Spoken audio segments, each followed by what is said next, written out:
Assalamualaikum warahmatullahi wabarakatuh. Perkenalkan, kami dari Hukum Kelas I.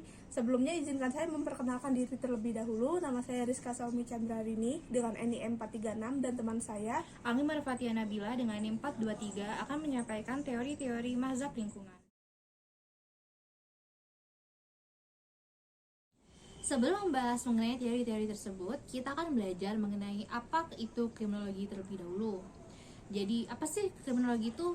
Nah, kriminologi sendiri pertama kali dikemukakan oleh Paul Tominard, seorang ahli antropologi Prancis. Kriminologi terdiri dari dua suku kata, yaitu krimen yang berarti kejahatan dan logos yang berarti ilmu pengetahuan. Oleh karenanya, kriminologi dapat diartikan sebagai ilmu tentang kejahatan. Kemudian, terdapat beberapa pengertian dari para ahli mengenai kriminologi. Di antaranya, yang pertama dari Paul Modigdo Mulyono, yang mengemukakan bahwa kriminologi merupakan ilmu pengetahuan yang mempelajari kejahatan sebagai masalah manusia. Yang kedua yaitu dari ahli Edwin Sutherland, yang mengemukakan bahwa criminology is the body of knowledge regarding delinquency and crime as social phenomena, atau kriminologi adalah kumpulan pengetahuan yang membahas kenakalan remaja dan kejahatan sebagai gejala sosial. Dari kedua definisi di atas, dapat dilihat perbedaan pendapat antara Sutherland dan Paul Modigdo Mulyono, di mana keduanya mempunyai definisi yang berbeda antara satu dengan yang lainnya. Di mana definisi Sutherland menggambarkan terjadinya kejahatan karena perbuatan yang ditentang masyarakat, sedangkan definisi Paul Modigdo Mulyono menggambarkan terjadinya kejahatan karena adanya dorongan pelaku untuk melakukan suatu kejahatan. Terdapat beberapa pengertian dari para ahli mengenai kriminologi. Di antaranya, yang pertama dari Paul Modigdo Mulyono, yang mengemukakan bahwa kriminologi merupakan ilmu pengetahuan yang mempelajari kejahatan sebagai masalah manusia.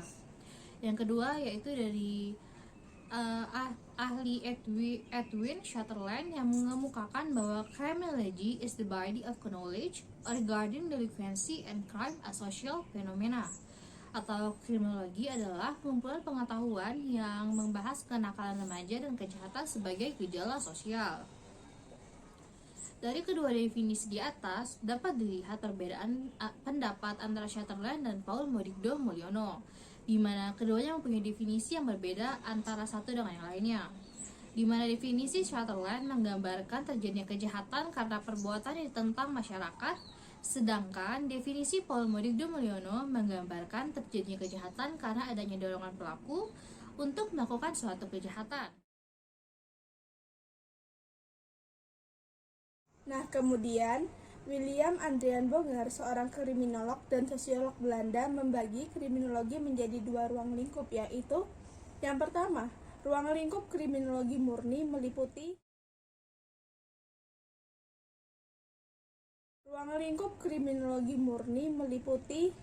yang pertama ada antropologi kriminal, yaitu ilmu pengetahuan mengenai manusia yang jahat atau somatis.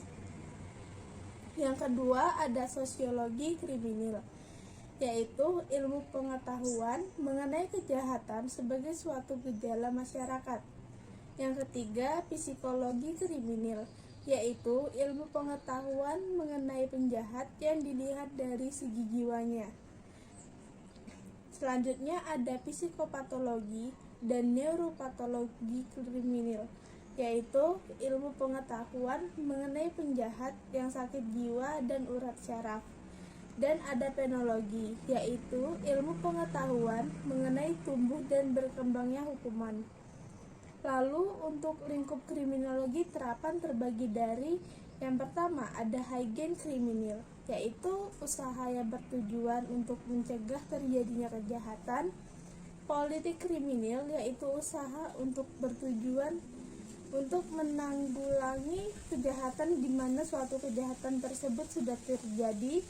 Dan kriminalistik, yaitu ilmu mengenai pelaksanaan penyidikan teknik kejahatan dan pengusutan kejahatan.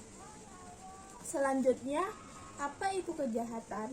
Kejahatan menurut kriminologi adalah suatu fenomena kompleks yang dapat dipahami dari berbagai sisi, berupa tindakan manusia dalam pertentangannya dengan beberapa norma yang ditentukan oleh masyarakat di tengah manusia itu hidup.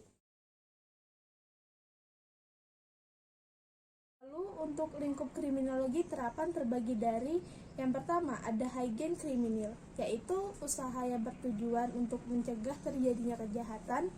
Politik kriminal, yaitu usaha untuk bertujuan untuk menanggulangi kejahatan di mana suatu kejahatan tersebut sudah terjadi. Dan kriminalistik, yaitu ilmu mengenai pelaksanaan penyidikan teknik kejahatan dan pengusutan kejahatan. Selanjutnya, apa itu kejahatan? Kejahatan menurut kriminologi adalah suatu fenomena kompleks yang dapat dipahami dari berbagai sisi berupa tindakan manusia dalam pertentangannya dengan beberapa norma yang ditentukan oleh masyarakat di tengah manusia itu. Kemudian terdapat bentuk-bentuk kejahatan, di antaranya yakni yang pertama ada kejahatan terorganisasi atau organized crime, di mana organized crime ini merupakan kejahatan yang dilakukan secara berkelompok dan memiliki hubungan berkesinambungan untuk mendapatkan kekuasaan atau uang dengan cara menghindari hukum. Contohnya seperti penjualan barang curian, komplotan korupsi, ataupun penyediaan jasa prostitusi. Kemudian yang kedua adalah kejahatan terorganisasi transnasional atau transnational organized crime, di mana kejahatan ini merupakan kejahatan dilakukan oleh organisasi-organisasi kejahatan dengan jaringan global dan melampaui batas-batas negara. Contohnya seperti human trafficking. Kemudian yang ketiga yaitu kejahatan kerah putih atau white collar crime, yang merupakan kejahatan yang dilakukan oleh orang-orang terpandang dan memiliki kedudukan. Contohnya seperti korupsi dan kolusi. Kemudian yang keempat yaitu kejahatan perusahaan atau corporate crimes, yang merupakan kejahatan perusahaan yang dilakukan atas nama organisasi formal untuk menaikkan keuntungan dan menekankan kerugian. Contohnya seperti perusahaan membuang limbah beracun ke sungai sehingga penduduk mengalami berbagai penyakit. Yang kelima ataupun yang terakhir yaitu kejahatan tanpa korban, yaitu crime without victim, yang merupakan bentuk kejahatan yang tidak mengakibatkan penderitaan para korban akibat tindak pidana orang lain. Contohnya seperti judi dan penyalahgunaan narkotika. Selanjutnya kita akan membahas mengenai tipologi. Apa sih tipologi itu? Jadi, tipologi adalah suatu sistem klasifikasi kejahatan atau penjahat ke dalam golongan atau kelompok tertentu, di mana lazimnya dibedakan menjadi tipologi teoritis dan juga tipologi empiris.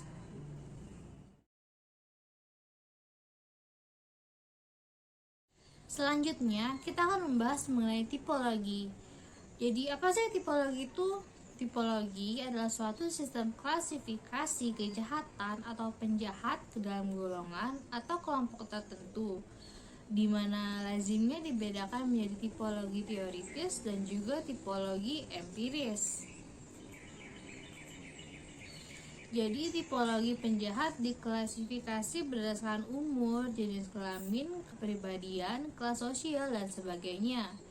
Tipologi kejahatan diklasifikasi berdasarkan motif, kondisi perilaku, kaidah yang dilanggar, frekuensi kejahatan, dan sebagainya. Adapun yang diuraikan di sini adalah tipologi kejahatan yang berguna untuk pembahasan selanjutnya, terutama dalam membahas tentang penanggulangan pelanggaran hukum. Misalnya menanggulangi pemabuk akan berbeda dengan menanggulangi perampok. Menjelaskan tipologi menurut para ahli. Yang pertama Lombroso. Lombroso membagi ke dalam 4 jenis. Jenis pertama penjahat sejak lahir, jenis kedua penjahat sakit gila, jenis ketiga penjahat karena nafsu kelamin, dan yang keempat penjahat karena kesempatan. Penjahat karena kesempatan ini juga dibagi menjadi 2. Yang pertama penjahat sejati dan penjahat karena kebiasaan. Yang kedua ada Gruhle. Menurut Gruhle membaginya menjadi ke dalam 4 tipe. Yang pertama, petindak karena kecenderungan. Petindak karena kecenderungan memiliki 2 bagian. Yang pertama, yang melakukan aktif. Yang kedua, aktif yang pasif, yang tidak keberatan melakukan. Lalu petindak karena kelemahan, petindak karena nafsu, dan petindak karena kehormatan. Dan yang terakhir ada Garofalo. Garofalo membagi ke dalam 4 tipe. Tipe pertama adalah pembunuh, tipe kedua adalah petindak agresif, tipe ketiga adalah petindak karena kurang jujur, dan tipe keempat petindak karena nafsu. Apa itu mazhab Italian? Mazhab Italian sendiri dicetuskan oleh Cesare Lombroso yang dikenal sebagai aliran positif atau The Positive School. Aliran ini muncul pada abad 19 dengan menggabungkan positivism, Comte, evolusi Darwin, serta banyak lagi pioner dalam studi hubungan kejahatan dan tubuh manusia.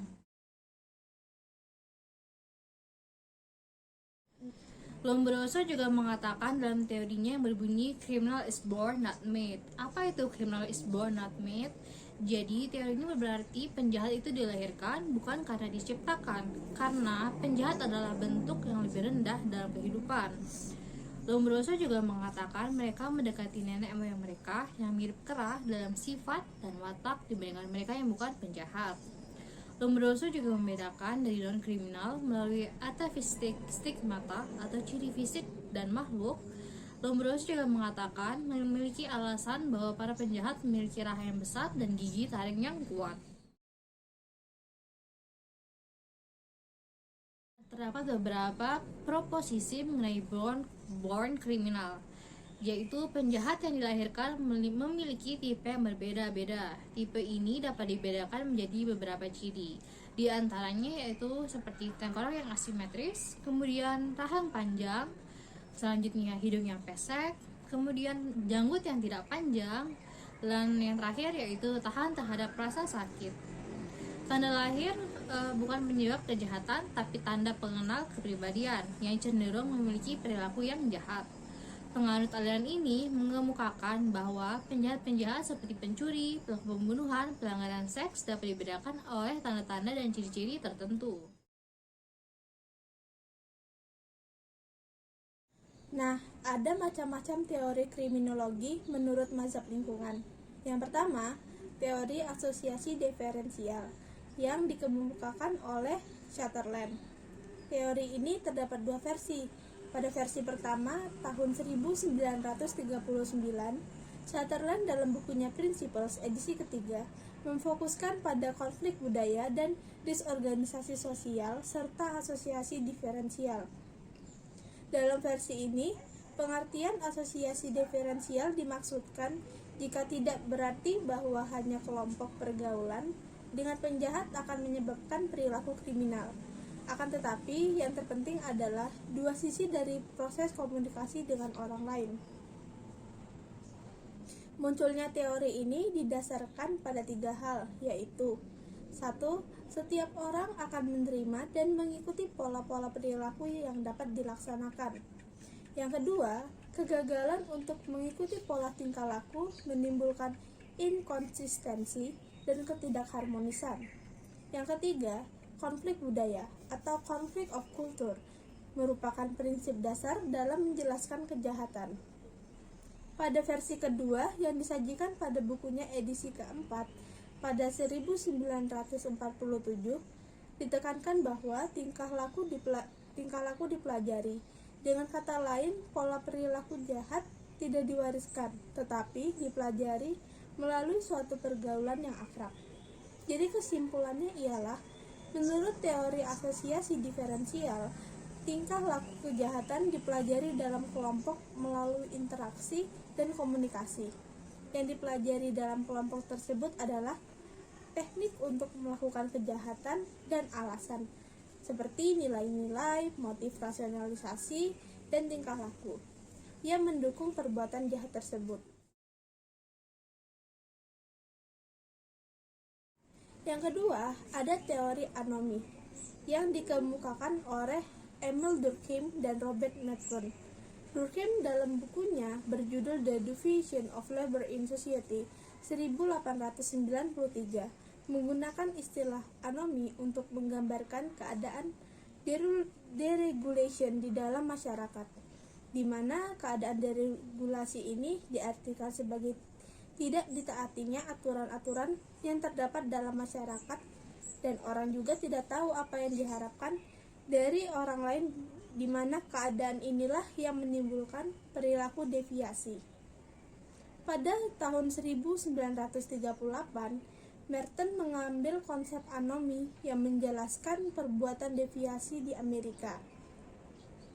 Tetapi konsep dari Merton berbeda apa yang digunakan oleh Durkheim, di mana menurut Merton, dalam setiap masyarakat terdapat tujuan-tujuan tertentu yang ditanamkan kepada seluruh warganya, dan untuk mencapai tujuan tersebut terdapat sarana-sarana yang akan dipergunakan. Akan tetapi, dalam realita tidak setiap orang dapat menggunakan sarana-sarana yang tersedia, dan hal ini menyebabkan penggunaan cara yang tidak sah dalam mencapai tujuan, yang mana hal ini akan menimbulkan penyimpangan dalam mencapai tujuan. Merton mengemukakan 5 cara untuk mengatasi anomi. Yang pertama, konformitas atau conforming. Suatu keadaan di mana warga masyarakat tetap menerima tujuan-tujuan dan sarana-sarana yang terdapat dalam masyarakat karena adanya tekanan moral. Yang kedua, inovasi atau innovation, yaitu suatu keadaan di mana tujuan-tujuan yang terdapat dalam masyarakat diakui dan dipelihara, tetapi mereka mengubah sarana-sarana yang digunakan untuk mencapai tujuan tersebut. Misalnya, untuk mendapatkan atau memiliki uang banyak, maka seharusnya mereka menabung. Akan tetapi, mereka menggunakan cara tersebut dengan merampok bank. Yang ketiga, ada ritualisme atau ritualism, yaitu suatu keadaan di mana warga masyarakat menolak tujuan yang telah ditetapkan dan memilih sarana-sarana yang telah ditentukan. Yang keempat, penarikan diri atau retrianisme, yaitu keadaan di mana para warga menolak tujuan dan sarana-sarana yang telah tersedia dalam masyarakat. Dan yang kelima, pemberontakan atau rebellion, yaitu suatu keadaan di mana tujuan dan sarana-sarana terdapat dalam masyarakat ditolak dan berusaha untuk mengganti atau mengubah seluruhnya. Kemudian kita akan membahas mengenai teori subkultur yang dikemukakan oleh Solomon Kobrin, di mana teori ini berkembang pada tahun 1950 hingga 1960, yang dimana menekankan pada kenakalan remaja yang berbentuk geng. Ada 2 topik yang dibahas oleh para ahli kriminolog berkaitan dengan kenakalan geng dan teori tentang subkultur, yaitu yang pertama yaitu kenakalan subkultur oleh Cohen pada 1955. Albert Cohen dalam penelitiannya menyatakan bahwa perilaku delinquent lebih banyak terjadi pada laki-laki kelas bawah atau lower class, dan mereka lebih banyak membentuk geng yang bersifat tidak berfaedah, dengki, dan jahat. Hal ini disebabkan karena ada banyaknya permasalahan yang dihadapi mereka yang merupakan cerminan ketidakpuasan terhadap norma dan nilai kelompok kelas menengah yang mendominasi kultur Amerika, dan menyebabkan mendorong adanya konflik budaya atau status frustration. Kemudian ada teori perbedaan kesempatan oleh Cloward dan Ohlin pada 1959.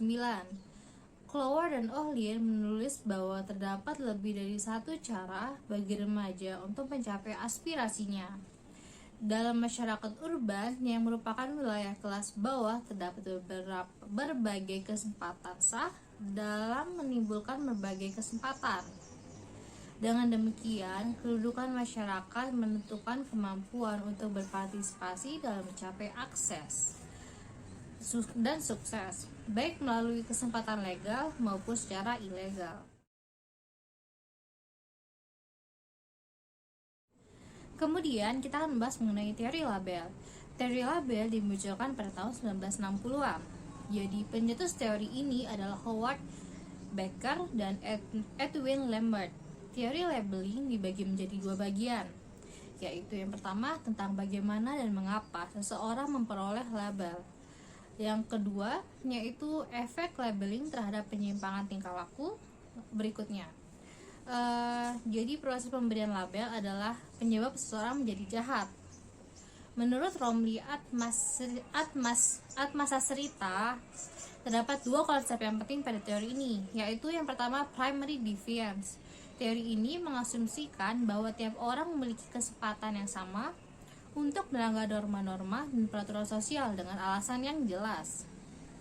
Kemudian, yaitu secondary deviance, yaitu teori ini terdapat pada teori sebelumnya atau primary deviance. Diberikan label sebagai troublemaker atau pembuat masalah. Julukan ini akan melekat dan sangat susah untuk melepaskan julukan yang sudah diberikan oleh masyarakat kepadanya. Berikutnya ada teori konflik. Apa itu teori konflik? Teori konflik muncul tidak lama setelah teori label. Teori ini menekankan pada pola kejahatan yang ada, lalu mencoba untuk memeriksa atau meneliti pembentukan hukum dan penerapan hukum pidana. Teori konflik ini hakikatnya merupakan cabang dari teori label. Beberapa bentuk teori konflik yang mendasar pada asumsi bahwa konflik merupakan keadaan yang alamiah dalam masyarakat. Bentuk teori ini terbagi dua, yaitu pertama, konflik konservatif. Teori ini beranggapan bahwa konflik muncul di antara kelompok-kelompok yang mencoba untuk menggunakan kontrol atas situasi. Dalam arti lain, bahwa setiap orang yang memiliki kekuasaan akan dapat mempengaruhi perbuatan khusus. Mereka juga memaksakan nilai-nilai terhadap kelas sosial yang rendah. Yang kedua, ada radikal konflik. Teori ini menempatkan di antara politik dan materialisme. Beberapa contoh pada teori ini diantaranya Chandis, Winnie, dan Karl Marx. Mereka tokoh yang paling berpengaruh. Marx menyatakan yang berkaitan dengan kejahatan dan penjahat serta para penganut radikal konflik. Marx juga melihat konflik dalam masyarakat disebabkan adanya hak manusia atas sumber-sumber yang langka, dan secara historis tidak terdapat kesamaan dalam penyebaran sumber-sumber khusus mengenai kekuasaan. Contoh kasus, orang yang miskin menjadi orang yang kaya.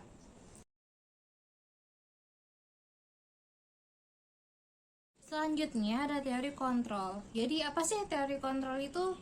Teori kontrol di sini membahas tentang pengendalian tingkah laku manusia. Teori ini juga merujuk pada mengapa orang melakukan kejahatan. Beda dengan teori sebelumnya, teori ini bukan membuat pertanyaan mengapa orang melakukan kejahatan, tetapi merubah pertanyaan tersebut menjadi mengapa tidak semua orang melanggar hukum atau mengapa orang taat pada hukum. Dilihat dari sosiologi, kejahatan merupakan suatu persoalan yang serius atau penting dalam hal timbulnya desorganisasi sosial. Karena penjahat sebenarnya melakukan perbuatan-perbuatan yang mengancam dasar-dasar pemerintahan, hukum, ketertiban, dan kesejahteraan umum. Adapun unsur-unsur kejahatan meliputi yang pertama, harus ada suatu perbuatan manusia berdasarkan hukum pidana positif yang berlaku di Indonesia yang dapat dijadikan sebagai hukum. Subjek hukum hanyalah manusia. Begitu juga dengan badan hukum. Badan hukum dapat melakukan perbuatan hukum dan dapat menjadi subjek hukum. Akan tetapi, hukum tidak dapat dituntut karena hukum pidana. Hal ini sesuai dengan sifat hukum pidana kita yang memiliki ajaran, yaitu mengharuskan adanya unsur dosa. Kemudian yang kedua, yaitu perbuatan tersebut harus sesuai dengan apa yang dirumuskan dalam ketentuan pidana. Hal ini perlu diselidiki apakah unsur yang dimuat di dalam ketentuan hukum terdapat dalam perbuatan. Kemudian yang ketiga, harus terbukti adanya dosa pada orang yang berbuat. Agar dapat dikatakan seseorang berdosa diperlukan adanya kesadaran pertanggungjawaban, adanya hubungan pengaruh dari keadaan jiwa orang tersebut atas perbuatannya, kehampaan alasan yang dapat melepaskan diri dari pertanggungjawaban. Kemudian yang keempat, perbuatan tersebut harus berlawanan dengan hukum secara formal. Perbuatan yang melanggar atau berlawanan dengan undang-undang itulah baru yang perbuatan melawan hukum. Yang kelima dan yang terakhir, terhadap perbuatan itu harus sedia ancaman hukuman dalam undang-undang. Tidak boleh suatu perbuatan dipidana kalau perbuatan pidana tersebut belum diatur dalam undang-undang.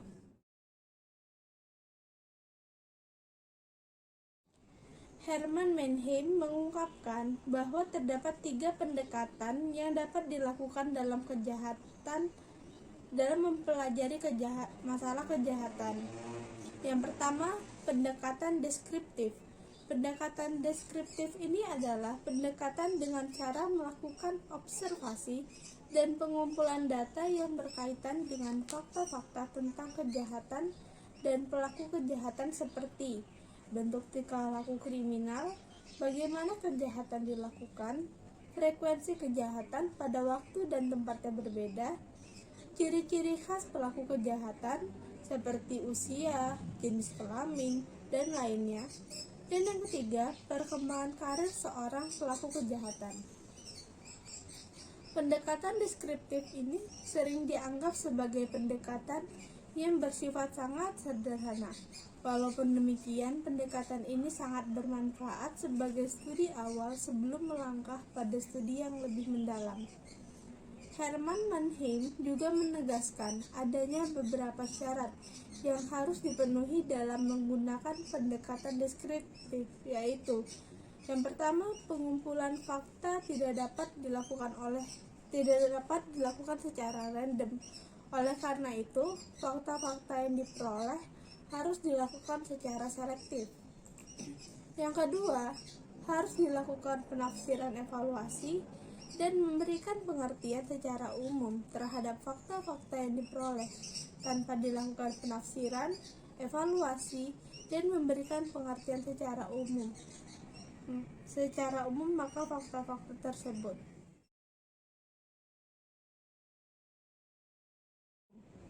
Yang kedua, pendekatan sebab akibat.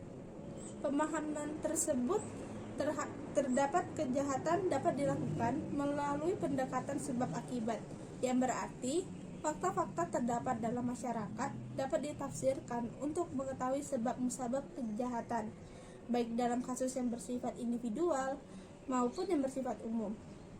Hubungan sebab akibat dalam kriminologi berbeda dengan hubungan sebab akibat yang terdapat dalam hukum pidana. Dalam hukum pidana, agar suatu perkara dapat dilakukan penuntutan, harus dapat dilakukan adanya bukti hubungan sebab akibat antara suatu perbuatan dengan akibat yang dilarang. Dan yang ketiga, ada pendekatan secara normatif. Kriminologi dapat dikatakan sebagai ideografik disiplin dan nomotetik disiplin, karena kriminologi mempelajari fakta-fakta, sebab-sebab, dan kemungkinan-kemungkinan dalam kasus yang bersifat individual.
Dan pemaparan teori-teori mazhab lingkungan dari kami.